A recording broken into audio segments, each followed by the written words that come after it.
What's going on, guys? It's Brandon back here again today with another BFR. This actually is being recorded right after the LA Kings one, which was posted last night. Well, now it should be Monday as I'm posting this. Game 13 against the Anaheim Ducks, a 7 o'clock game on November 3rd. After coming off a win in LA, it's on a back-to-back. You're not expecting much, but the Hawks played very well. And by played very well, I mean played all right, as well as you can for a back-to-back. They end up winning. They get the win 4-2 in Anaheim. They go to 5-7-1. Shots were 39-28 Anaheim, so heavily outshot once again. Hits 14-5 Anaheim, faceoffs 27-26 Anaheim. Power plays, it's that 1 out of every 10 games that the Hawks just rattle off power play goals. They go 2 for 2. Anaheim goes 1 for 5, and that last one came with 4 seconds left in the game. Soderblom saves 37 out of 39. Fantastic game out of Soderblom. He's looked really good this season. And then you have Lucas Dostal, who's probably the best goalie in hockey right now. Saves 24 out of 28. Phillips is in and Brody is out, so TJ Brody not making a good impression. Isaac Phillips gets back into the lineup. You have 4 defensemen under the age of 23 in for the Hawks, Jones and Murphy being the only 2 that are not.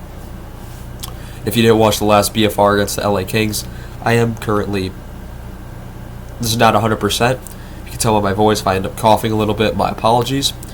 First period, Vetrano is saved, Bedard is saved, McTavish and Vetrano are both saved, Killorn is denied, 10 minutes exactly, Chicago penalty to Reichel for hooking. Iffy call, but it's killed off. But at 7:03, Isaac Phillips comes down the ice on a harmless rush, and he puts it on net. He scores his first of the season from Bedard and Hall to make it 1-0, so great things to see from Isaac Phillips. And just a perfect shot right under the top right corner, right under the bar. Bedard is saved. Excuse me. Anaheim is dominating. 4:56. They take a penalty. It's Killorn for tripping. And there's a huge scramble in front. 5 shots are just thrown at Dostal. He saves them all. And what do we have here? So yeah, Dostal's down. He's saving all these. And then at 3:16, it's a one-timer power play goal. It's Teuvo Teravainen with his 4th of the season from Hall and Vlasic. Sorry about that, guys. My nose was really about to run, and my eyes started watering. That could have been really bad if I just kept going. But yes, Teravainen gets the one-timer power play goal, a perfect pass from Taylor Hall, of Vlasic with the other assist. It's 2-0 Hawks. And Anaheim had a tic-tac-toe play that is saved, Zegers is saved, and Gauthier is also saved. Second period, Soderblom is playing excellent. Bedard was pushed on a break into Dostal, and it's not a penalty, but really lost a chance there for Bedard, who really was getting frustrated as this game went on. And we'll see that later on. 14:49, it's a Chicago penalty to Kurashev for tripping, who hasn't had the greatest start to the season, but it would be killed. 8:35, it's a Chicago penalty to Allen for cross-checking, which is killed. There's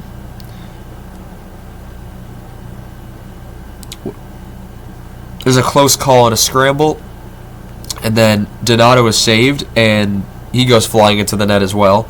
2:33, it's an Anaheim penalty to Lacombe for interference, and that was a weird behind the play. Him and Bertuzzi kind of got tangled up, and Lacombe ends up taking a penalty. 1:55, the Hawks score again. It is a one-timer blast from Seth Jones with his 2nd of the season from Reichel once again and Bedard. We're seeing here Bedard I think has got 9 assists on the season now. Reichel, he's getting up in assists. I think he's got 5 or 6. Very good playmaking ability from these young forwards the Hawks have right now. Bedard has a break that is saved, and he snaps his stick in half. Clean, just boom, right over his knee, and shows the frustration because Bedard has had really good chances, and he's just not getting them in the back of the net. He's getting the assist, he's getting the points. The goals, though, are not coming, and that's what he mainly is. He's supposed to be a sniper, a goal scorer, and he's kind of been snake-bitten this year. 1:07, it's Chicago and Anaheim penalty. It's Maroon and Johnston that drop the gloves. That is 5 minutes for fighting for each of them. And Maroon really had no reason to fight, so I was not sure why he dropped the gloves, but other than he liked to do it.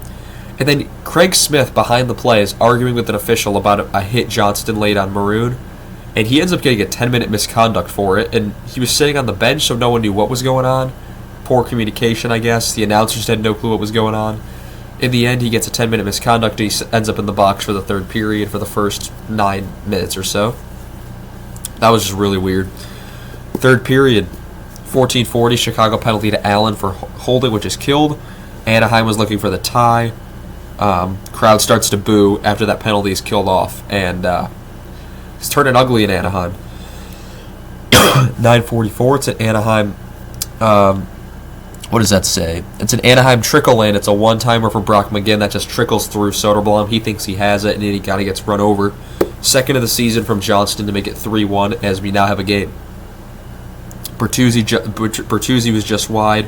Hall is saved. Foligno just wide. Killorn is saved. Kurashev then hits the post, a rebound, a scramble, and Bedard and Donato are there just poking at it, stuffing it in. And who else but the hottest guy on the team right now?